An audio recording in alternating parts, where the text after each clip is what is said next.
Hello, welcome to House Seats Presents. It's Friday, and it is hot as hell here. I think we're all going to move to Idaho today. It's so hot. Let's do it. Keith Thompson. Yeah. We have a lively audience out there. Hey, Friday. Hi. Everyone got here from the traffic. Thanks, Vegas, for your wonderful roadways today. I have the most incomparable person here, and I have to even have his resume up here while I talk to him because there's so many things that you've done, and there's so many paths you've crossed with a lot of Vegas performers. We have Keith Thompson in the house today. Woo! Yay!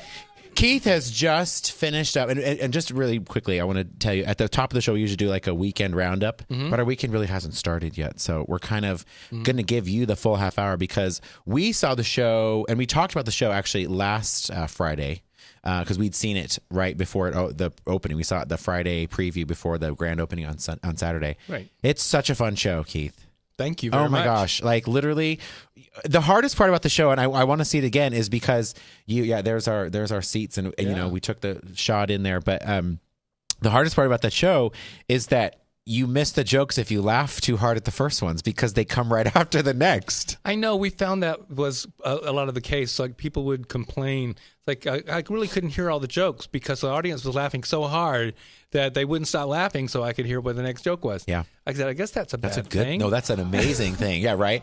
Well, when a show keeps you, I mean, the thing about it is, when the show keeps you as entertained as it does, you don't even know that it's time for intermission and you're like, oh, it's time to sit for a minute and then come right back and you're just ready for the next act to begin. I mean, it is so well written in that aspect of the humor and just bringing the audience together. And people were so excited to go see it. That's the thing, I think. You really had the audience enveloped very much early on, before the show even started. Like Vegas, when you think about showrooms and the way they're set up, you have the box office area and then you have the concession area, and a lot of places try to immerse you before you actually go into the show. Yes. Which you did. You brought the big potato from Idaho parked out front. The big potato truck. I mean, it was wow. How many tons is that potato? I don't really know. I just know that it was really large. Yeah. And, potato, just as far as it's brown and it's tubular, it could look like a lot of different things. It can. But it was definitely a spud. Yeah. And that's actually the official potato truck from the state of Idaho. Oh, okay. So they invested in, not invested in money, but they invested in the whole idea of celebrating their state in such a way. So did you have, in that regard, did you have a lot of dignitaries from Idaho come see the show, knowing that they had a show written about? Just the people from the Potato, what was it, Association or something like that. Yeah, it is. There is such a thing. Yeah. Oh, they guard those very closely. They take it very seriously. We do have a little bit of B-roll from the show. Such a talented cast too. I know we'll get into that too, and an amazing score. Thank you. But yeah, no, I mean you had, I think you even had the whole Idaho, put your face in the Idaho kind of thing down in the lobby. Oh yeah, as well. Right. To have your picture made as that gorgeous woman. Did I just say put your face in a potato? No. Also make Julian fries. Yeah, that's right. Yeah. Yeah, that was her name, Julian Fries, the woman who is. No, I have no idea who that was. She was like a model that we got who actually looked very much like one of the girls we cast in the show. Yeah. So people kept mistaking, "Hey, you're the girl in the poster." Yeah, no, she's not. She's like not. Well, after we will say after we saw the show, it was a group of us that went to the show. We did go and eat. We did seek out potatoes. It kind of makes you hungry for them, doesn't it? Oh my God. The whole show, you're like, literally, I'm starving. Yeah. All I want to do is eat potatoes now. And we had an amazing meal at Beauty and Essex at the Cosmopolitan. Check it out. It looks like a pawn shop when you walk in, but it's really not. See? It's actually a restaurant. That's very nice. There you go. So, and we actually had honor over here. Our friend Amy Jo, her husband, took this picture, and it is a heart-shaped potato. Oh my God. Literally, there was nothing more of a prop that I could think of than here's the thing. Keith has done everything under the sun.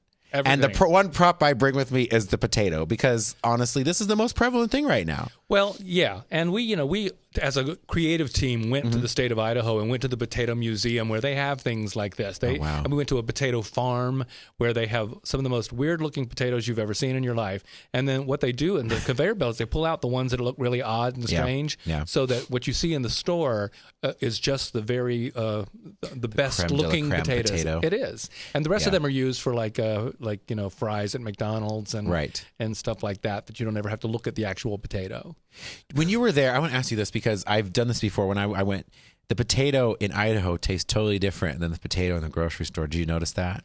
How fresh that potato was, picked right out of there? I kind of didn't notice, but you're right about that. And it's kind of like wine. It's like the vineyard. It tastes so much better than when you get it out of the store. Also you're in Napa, Yeah, that's right. It's the same thing. Yeah.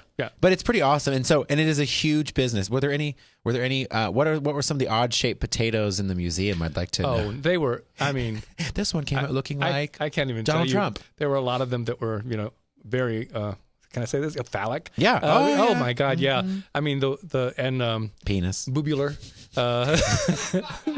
Bubular. Yeah, that's a new word I haven't heard before. Oh yeah. Bubular. Okay. They were very. It's just those are the odd ones, and the ones that looked like they were had like tumors growing off of them and stuff. Many of them were very ugly, but so that's why they don't want you to see. They don't want to see those potatoes come out of Idaho. No. They're very simple people. They don't want you to know what they really grow over there. But it's amazing. I mean, and the people there were so great and gracious to us and invited us in and really were so proud of what they do. And we took a lot of that away with us. Yeah. So that when we were working on this incarnation, we were working with a little bit more of their history and their like their pride of their industry. So it wasn't just the potatoes, but it was also looking back to the time whenever the show was set. We wanted to make sure that it was grounded in some truth. Right. Because that makes it even funnier. Yeah. Our one friend we brought with us was from Boise originally, so really? she fact checked you. No, she laughed at a lot. She laughed at a lot. I think the only thing that we took a lot of license with is apparently there aren't ever any tornadoes. Yes, that's right. That's the one part. She's like, right. I'm like, well, it's showbiz. It is. And I love the tornado scene. Isn't that funny? Like, it is the best. Like, this is the best tornado ever. It just wheels into the show. It's just an actor inside that thing turning a little crank, and that's almost the best way. If you saw like this massive like lighting thing going on, you'd be like, oh, it's just more funny because it keeps with the humor of the show. Going, oh my God, that's the tornado. Yeah. But she did look over us and like, I don't remember when I lived there how many tornadoes we had. I can think like maybe there were this many, but exactly. Yeah. And we know that. But it's more of a spoof on the genre of the musical comedy, which is what we set up from the beginning. Is we are going to be in the land of musical comedy. Right. And what's a good musical comedy without a tornado ballet? So. So that's what it is one of the most poignant parts in the show. It is. I'm going to talk a little bit about the progression of Idaho as it relates to what you've done in the past. Mm-hmm. So we'll kind of get back a little bit to Idaho, where I want you to kind of tell me how your career progressed to this and how you got introduced to Buddy and how that whole process of collaboration works, because that's something that's really interesting for the viewers, as well as the people. Now, most of the people we interview on the show, I will tell you, you're probably one of the first few sort of behind the scenes major parts of a show that we're with. We usually interview a lot of entertainers, right? A lot of people, a lot of people auditioning. Yeah. A lot of people going through that process. You're on the other side of the audition process a lot. Listening to you people. Interview the result and not the source. Exactly. So I see what you're saying. But I think from your perspective, which I think is really interesting, you have been around a lot of talent in Vegas, and a lot of people that we've had on the show have been proteges of shows or ones you're currently in. Travis Clore was one of our very first guests. Yes. Nikki Scalera, who was alumni from We Will Rock You, which is where we met. These performers in town have such a huge respect for you, and they love staying here even when their shows close or whatever happens. They like to stay around Vegas as the talent pool stays around Vegas. This is one of the reasons why we even have the show and why we talk about what keeps it alive and what keeps the city moving. And we'll talk about Composers Showcase that you keep moving along here, that keeps the entertainment community binded together. Yes. So let's go back in time for Keith. All right, let's go back. Let's take you in the tornado back. Okay. To to about 12 plus years ago. All right. When you showed up to Vegas. Yes, I showed up to Vegas. I had been on the road with Mamma Mia on the first national tour, and I got a call to come audition for We Will Rock You. Yeah. And I really had no intention of coming to Las Vegas because I couldn't imagine. Right. It just didn't make any sense to me. I was a New Yorker, period. Yeah, of course. But I couldn't pass up the opportunity to come and audition for Queen, for those guys from, of course, Freddie Mercury being currently dead. Right. But Brian May. And Brian May, Roger Taylor. It was just one of those things I had to do. Yeah. And they had also called my partner, Philip Fortenberry, who we do, we're a musical team, and he had been in New York. I was in San Francisco. We met, auditioned, and they offered us the job on the spot and had to make a decision really quickly. But we decided, maybe this is what's next. Yeah. We weren't spring chickens anymore, and it seemed like maybe this is the next chapter. So we decided to give it a year and see what would happen. And of course, We Will Rock You lasted a year. Right. On my way, from the time I got the okay to go ahead and move to Vegas, which is about 3 months before I got here, I was passing through Los Angeles with Mamma Mia, our last stop. Yeah. And my old friend Buddy Sheffield, reached out to me through his ex-wife, she and I were still friends, and she said, Buddy needs you to help him write this musical that he's got an idea for. Oh, wow. And it was Idaho. Yeah. And I went over and we started working together there in L.A. And then when I moved over here, he started coming over here, and we'd go back and forth. And we found the cast of We Will Rock You. There were some members there who we did a reading. We did the demo. Open call demo. Yeah. The demo, yeah. And we put it all together, and we realized we had a show. Yeah. And so it was a very early version of it. I mean, really, it was a lot more spoofy then, a lot less invested in the characters and their development and their being caring about each other. But at the time, we knew it was funny. Yeah. And we knew the music had depth to it. And so that's how that all started. So Idaho is as old as my career in Las Vegas. Wow. In other words, for me. Yeah. So the very beginning. And that's how you realize the comprehensiveness of your dream. And when you really put down with somebody who says, I need your talent, I need your help. I have the foresight for something like this to know in my head where I want to take it. Yeah. And I'd known Buddy so many years ago, back when I first graduated from college. I used to work for his theater company, and he wrote comedy, and he was my introduction to comedy writing. So then when I moved on to New York and he moved on out to Los Angeles, that's where we split. But I continued to write comedy in the style that he had taught me with my friend Jay Rogers, who was Uncle Fate in Idaho. Yeah. So those relationships are, just they're ancient. Key, and they're vital. And I think when you make those first introductions and you make those connections, and that's one of the things that we talk about at House Seats when we do our House Seats Presents shows, the set list shows that we do and the things that we do in town. You're really connecting a lot of the performers to do something outside of what they're normally, and then giving them that creative, drive to produce something, to start something. And I think one of the really great things about Idaho that you guys did was actually prove that it can be done, no matter how long it takes to do and how many words it takes a day for you to write. Can I tell you how many times people would it's really funny, it's great, but I don't really think it's going to go anywhere. Maybe it's time for you to give up on that dream. And those are the words that just challenge me. And I say, Absolutely. what? I don't think so, because what does it cost you to dream? And Are those the naysayers? Fuck them. That's right.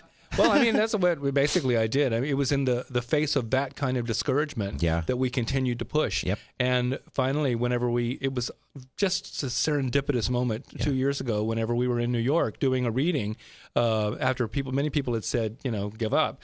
And Myron Martin happened to be in New York that day. Yeah. And came to the reading. He never really heard much about it other than a song or two I might have done at the Composer Showcase. Yeah. And he said, I'm in town. Are you doing the reading today? And I said, yeah. I put your name on the list. Come on, Myron. And he came in, and he came up to me at intermission, said, and why are we doing this in Las Vegas? And I said, I'm not sure. Myron, why aren't we? And so the conversation began just there. Like that. Yeah. And it was... I mean, then I will give the Smith Center and Myron Martin and Paul Beard complete credit for their vision and their belief and their trust in something that they saw potential in, and what they have. I mean, they just had faith in us, and so we delivered the product. They did all the right things as far as producing it, I think, correctly. Yeah. with investing in a great cast, just the right amount of production value, not too much, allowed me to hire an orchestra, which just made my heart soar. I had 15 pieces of the best musicians. They were in Las awesome. Vegas. And they were just as much a part of the show. For those of you who didn't get a chance to see it, they were actually on the stage where normally they're in the pit or behind and piped in. A lot of times when I see Keith conducting, it's from you'll see him a lot. Yeah, from the video monitors above and the video theaters monitor. at the Paris. You actually have the orchestra on stage and part of the show. Yes. And that's even more fun because you actually see the musicians get into the music themselves right on stage. So they're actually part of the cast. The hardest part was to keep them from laughing so much that they would miss their cues. It was. And it actually happened a couple of times. I had to catch some of my drummers like, here's you. Here's a cue. He was like, ha, ha, ha. Well, and it actually does it make the musician feel a little bit more comfortable too, having them there? It's almost like there's another layer of protection on the stage, and you're like, I have the actual musicians on the stage with me. I don't need to worry about, you're right there with them. Oddly, in Las Vegas, it's not uncommon to see your orchestra on stage, like in Showstoppers or any of the showrooms. They'll put, you have your orchestras on stage. Rarely in New York. I believe, I think it was Catch Me If You Can on Broadway. Okay. They actually had an on-stage orchestra that was really cool. And they would bring them out and back, and then the set would cover them. Right. And so it was maybe similar, except for it's a totally different style of show. Right. It was that early 60s kind of op art, kind of a fun look, but that was a really interesting thing. I love seeing that with that orchestra on stage. Yeah. After Midnight had Wynton Marsalis's orchestra on stage, and I found that to be one of the most compelling reasons to go see that show. Yeah. So for this to happen like this, I thought it was a really great idea. Well, and you've worked on other shows. You worked on Cabaret and Chicago that also utilize musicians in the same way, where obviously in Cabaret, they're part of the show. Oh, they're the actors. Yeah, they are. Yeah. They move set pieces. And then they come down, they dance, and then they go up and they play their saxophone or their violin. And who was you have Cabaret you did in New York? I did the first national. Okay. So I did the as soon as it was a hit in New York, they put out the first national. I worked with Terry Hatcher and she was Sally Leah Bowles. Thompson. She was Sally Bowles. And Norbert Leo Butz was my before he was Norbert Leo Butz. He was just this guy named Norbert. And I think Eiler has a soft spot out there for Norbert. Oh, he's so talented. Unbelievable. One of the most talented people I think I've ever worked with. Yeah. And he deserves every bit of success he's gotten because he's just spectacular. So coming here, and obviously, when you touched on real briefly the audition process with Brian May and Roger Taylor from Queen. I want to first of all know how that audition, because I was part of the audition process for all the actors. We were brought in as the PR and the help for open calls and things like that. So we saw a lot of the kids come in and audition for the parts, but we didn't. Your audition. What is an audition process like for a musical director? Rarely do we have to do this. Right. So this is an odd thing, you know. And you're right. I think the thing was pretty much cast before they even started looking for the band. Yeah. What they did was they brought in musicians from all over the country. Rock and roll musicians, people who were in really like name bands and things, and they brought them in groups, and we all played together. I was brought into the final callback because I was not available to come in before that. Okay. And I guess because I had theater experience, they needed a musical director for this particular thing that was not just a rock guy, but also had the theater experience as well. Yeah. So that's what it was like. I mean, most of my personal thing was more of an interview. I went in and I talked to them, and we talked about people we knew and had the common in the business, and it was more of that kind of thing than anything. But they just needed to be assured that I was somebody who was kind of on the same page that they were. Right. And I was inside. I was like, oh my God. But outside, it was just really cool. I was like, like, sure. Last time I saw Kathy, and she was, with Sean, and it was that kind of thing. It was a name dropping moment. It was. Yeah. But it was really cool. But in a good way, in a production value way, like who have you worked with that we respect and admire? Exactly. Yeah. And then we got to the audition process, and so they put us all in different groups of people, and I was one of the pianists as well. Yeah. So that's as soon as the auditions were over, that's when they grabbed me and they offered us the job on the spot. You and Philip? And Philip is his partner. Now, I want to stress that We Will Rock You was only playing on the West End in London at the time. This was the first North American show for We Will Rock You. So it was important for Vegas to grasp this national, rather than going to Broadway first. they brought it to Vegas. Yes, and they really wanted to Americanize it a little bit. I mean, Yeah. there's a lot of references in the London version that like about Wembley and all the things where they played. Right, so Yeah. they changed ours to Graceland. Yeah. and underneath Vegas and things like that. They made it more American centric, and they cut it down to ours was cut down to 2 hours. Yeah. Eventually, we ended up cutting it down to an hour and a half Right, because it was yeah. the Vegas formula. The Vegas format, and yeah. we're trying to Yeah. make it work as best we could. Yeah. But the cool thing about that was that we had a combination in the band of these really top drawer rock and roll musicians and some Yep. theater musicians like me and Philip from New Yeah. York, and Paul Crook. Paul Crook was the awesome guitar player. He looked just like Billy Idol. Yeah, and, he did. And so we put that all together, and we had a difficult time at first territorially. Yeah. Okay. Respect and all that kind of stuff. But it was only a matter of time before we all realized that you do something that you do really well that I don't do. And together we do something that's magnificent. So it was maybe the best, most high quality band I'd ever worked with. Right. And we loved coming to work together. Yeah. The high level of respect that we all ended up having for each other. And we're still friends today. And the musicianship. I mean, there were times, if you had a chance to see the show, it ran for about just over a year at the Paris. There were moments when Brian May would just show up and play. Yeah. He would just pop out of the bottom, and he would just play. And you're like, and some people who didn't know Queen, really, I mean, that was the hardest part when we were working on the show. People didn't know that was somebody from Queen. They just thought it was part of the show. It was somebody in costume. You're like, no, that's Brian May. Yeah. Playing right now in the middle of our show.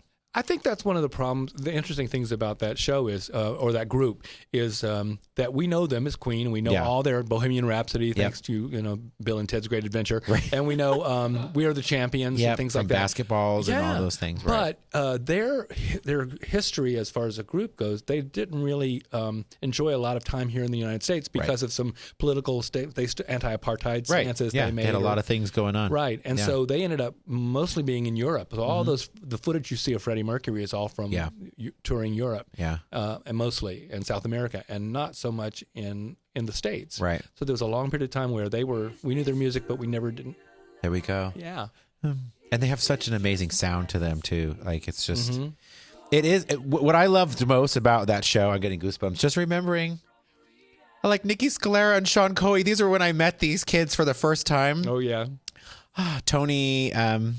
What was our lead? Tony Vincent. Mm-hmm. I mean, and we had auditioned a lot of people. I remember doing an open call in LA, and I think, oh boy, this was 2005 or 2004 when we started auditioning, and it was right after American Idol had gone through its first couple seasons, and Justin Guarini came in to audition for the lead character, and I didn't really know who Justin Guarini was because I didn't watch American Idol. Sorry, I really didn't pay attention. But all these people came in to want to work with the show because the weird dichotomy, and I know we're talking a lot about the show, but the weird dichotomy of the show was it was Queen and Robert De Niro producing the show. Yes, that's right. Which was the strangest combination to me when we first started putting it together. Like, what does Robert De Niro want to do with the show? Yeah. But it came, it came out. Tribeca, I think, is his production company. Tribeca came in to do the production of the show, and it was just such a fun, like. Opening night was just like it was the most insane party on the pool with every rock and roll musician you can think of. We're outside just showing up and playing and riffing, and half the time, if you didn't really know a lot of rock stars, which I grew up, we were talking before when we did our Van Halen set list. I grew up, my uncle worked for Van Halen for 5 years, and so there was always a little bit of rock and roll going on. But if you didn't know, you're just watching the presence of all these people, and you're like, oh my God, who's that? And what is going on now? And if there was a roof, I think that's what the article said. If there was a roof on the Paris pool, it would have been blown off with the talent and the sound that came off that stage. It is absolutely true. All these kids have gone on and done great things. All the kids that we remember who had done that, I think I see Amir Talai on every commercial under the sun. He was on a movie, What to Do When You're Expecting or something. He was a husband on that, but he's in every Doritos commercial or whatever. I always told my partner Jay, I'm like, I know him. That's Amir Talai from We Will Rock You. They've all gone and done great things here in town and out of town. New York, a lot of them on Broadway. Yeah. Will Swenson, Will Swenson. That's right. The swan song, Priscilla, Queen of the Desert. And he married... Audra McDonald. He married Audra McDonald. Yeah. I was sitting there watching Audra McDonald at the Smith Center with my mom a couple years ago, and she's like, I want to talk about my husband, Will Swenson. I'm like, Wait a minute. That good little Mormon boy I used to know from. That's right. It's so awesome. Smallest world in the world. Yes, it is the performance community. So getting here, We Will Rock You, and then honestly, every laundry list of show that exists right now in Vegas, Keith has been a part of. Well, for a while it was the strangest thing because the hope was Broadway West was happening, and Mamma Mia was a big hit, and they were saying, and We Will Rock You's going to run 10 years, and you could retire, and I thought, oh, that's really great. Yeah. Well, a year later they say we're closing. I was like, oh, this is fantastic. And then they said, but Hairspray's coming the next month. Yeah. And so we'll write in, okay, well, that's great, because Hairspray's great, and everybody loves Hairspray, right? That was over at the Luxor. Yeah, and Harvey Fierstein was here, and who knows what and why that things happen and they open, they close in Las Vegas because it's a whole different criteria that have to do with bean counters and corporate offices and things like that. So I'm not going to go into We won't go into that, but a lot of that has come out this week. But, it's one of those things that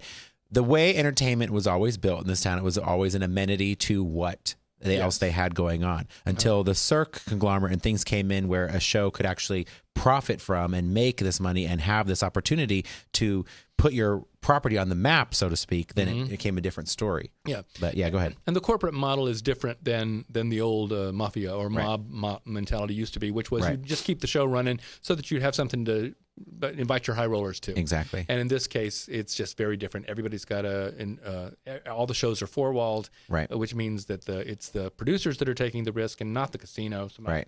Yeah. So we don't get into politics. No. But it's just it runs a different way, and so that's why I hate for people to say that well, theater's not going to work in Las Vegas. Hello, Jersey Boys is running for 8 years here. 8.5 years, so, and that's the longest running, basically Broadway show here in Vegas is Jersey Boys. There we are.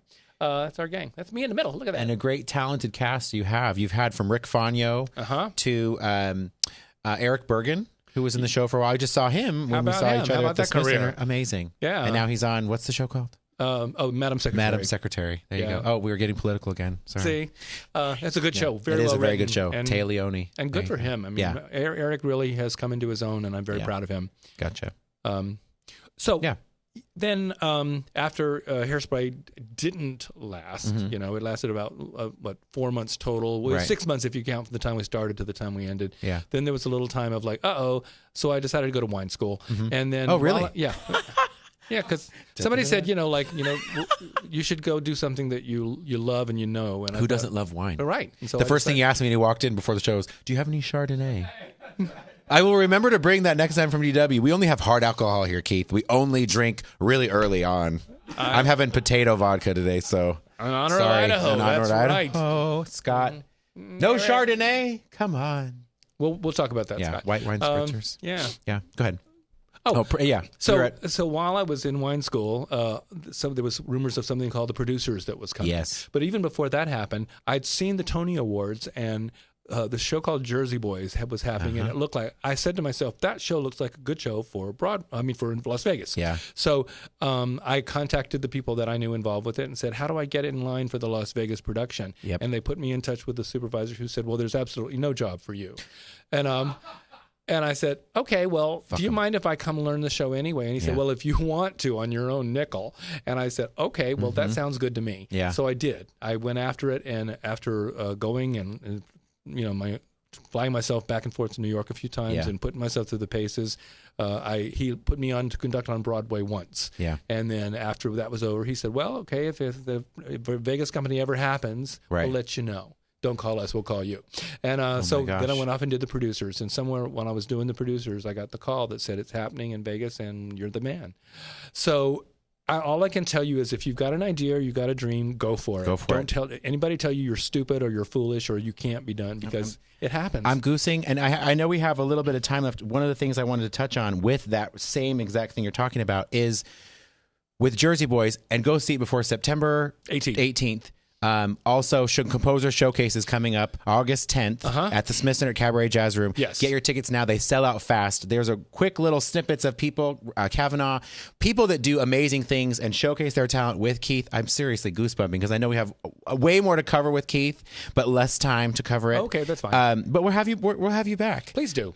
One of the things I wanted to say about Idaho is this is a show in my opinion, totally destined for Broadway because they're missing that element of a fun show like that where it's literally like Oklahoma, like you say, it's Oklahoma meets Blazing Saddles. It's totally on that vein of like fun. It's irreverent, but it's really musically, seriously. The quality level is as if we were trying to do Oklahoma, you know? Yeah. We don't take it for granted that it's... Like Curly. I mean, I totally see it being a movie, too. I do. I do, too. Very cinematic. Yeah.